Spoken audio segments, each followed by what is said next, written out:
So the first thing I want to talk about today is Kaneko Lumi, the star thief VTuber. Thief being the operative word here, as she has been accused of using multiple other VTubers' models without their consent for her April Fool's stream. Namely, among them is Hilo, who added Face Connect directly, asking them to please have their talent Lumi delete her file off of her PC because some friends told her that she had been using her model on stream. And seeing as the two of them are not on friendly terms and there was no attempt to ask permission, she sees this as a problem.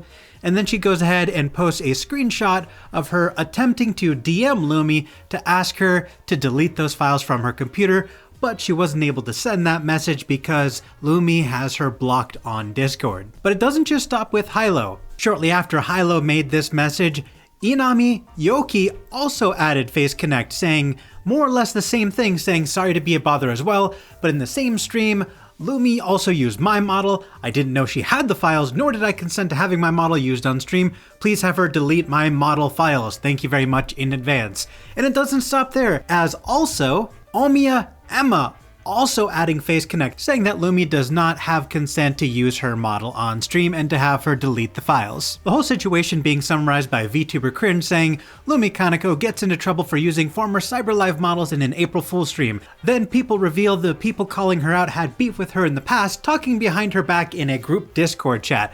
And to support his claim that they had beef in the past, he posts the image of Hilo being blocked by Lumi on Discord. He also posts some other screenshots, namely of Chibidoki saying, "This seems kind of mean of them to do, much love Hilo," and Hanako saying, "Wow, I hope they can do something about that. It's not even her model. I wish you luck." Now, Face Connect did actually get back to Hilo saying, "Thanks for bringing this to our attention. We'll sort it out." And I do appreciate Emma saying in a tweet here saying, "Hi everyone, thank you all for your concern. I know you guys love your Oshi, so I get that you want to defend her by bringing up the past. We already had a talk about this and came to an understanding. All I ask is for the talent to delete my model from her computer, and please do not send hate towards her. Thank you for your understanding, and let's chill." Even though I do think that Lumi was out of line for using other people's models without their consent as part of an April Fool's stream, I definitely don't think it's the end of the world. It was obviously an April Fool's gag, and Face Connect seems to be talking to her and making sure that she deletes those files so that this doesn't happen again. And it seems like all of this is gonna blow over mostly peacefully. But let's take a look at what the community thinks about all this. Now, some people are a little bit confused by this situation, as this person here saying, "So the models are from a defunct company not actively being used. Wouldn't that count as abandonware? Does anyone actually have the rights to the models, or are they just being salty?" To which somebody clarifies, even if the company no longer exists, they still maintain the rights to those models. And plus, even if the models aren't in use, the talents are still active, so it still looks bad to use these models without permission. Now, some people are saying things more or less along the lines, but if they felt wronged by Lumi, wouldn't it make more sense to contact Face Connect management and have it sorted out privately? I think the reason they added Face Connect publicly instead of privately is because they wanted to show people that they were displeased with this. Now, mind you, they never actually said anything bad about Lumi, they were just publicly asking Face Connect to take the model down. They even specifically stated that they didn't want to send any harassment Lumi's way.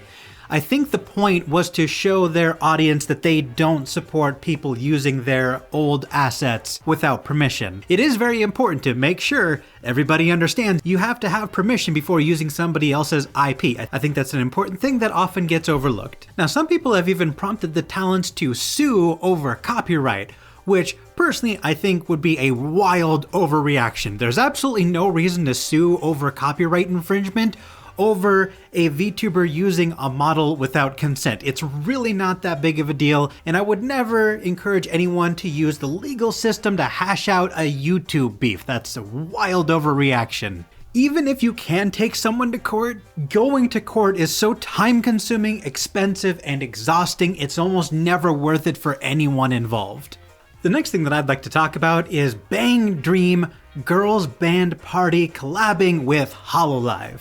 And for anyone confused as to what Bang Dream is, they are simultaneously an idol group and also a group that makes these chibi animations on YouTube. They've got at least 26 episodes of this animated series that they've been uploading to their YouTube channel. Bang Dream also has a mobile game out for sale. So between Bang Dream being not only an idol group, but also a company that's producing these anime-style animations, it only makes sense that they do a collaboration with Hololive. And for anyone curious what that collaboration might contain, the collab is going to start on August 26th, and they're going to produce some new songs, new mobile game missions, including a login bonus campaign with collab costumes and cookies. So if you're either interested in their mobile game or you're just excited for some new music, you can go ahead and check out their YouTube channel on August 26th. They'll be debuting a song by Minato Aqua on August 26th, a song from Fubuki on the 27th, and lastly another song being debuted in collaboration with Tokino Sora on the 28th. The last thing that I want to talk about is the fact that a lot of clippers are getting demonetized on YouTube. Now, I know a lot of people have very little sympathy for clippers because they're effectively just re-uploading content, but I would like to remind everyone that clippers basically act as free advertising for the talents that they clip. It directly benefits their promotion.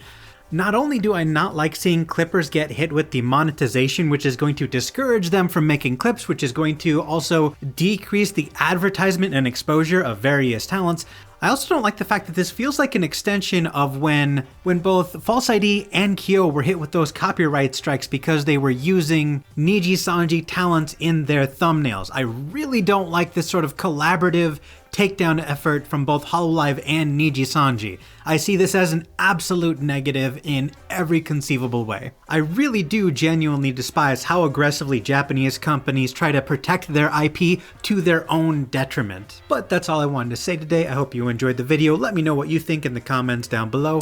Bye guys!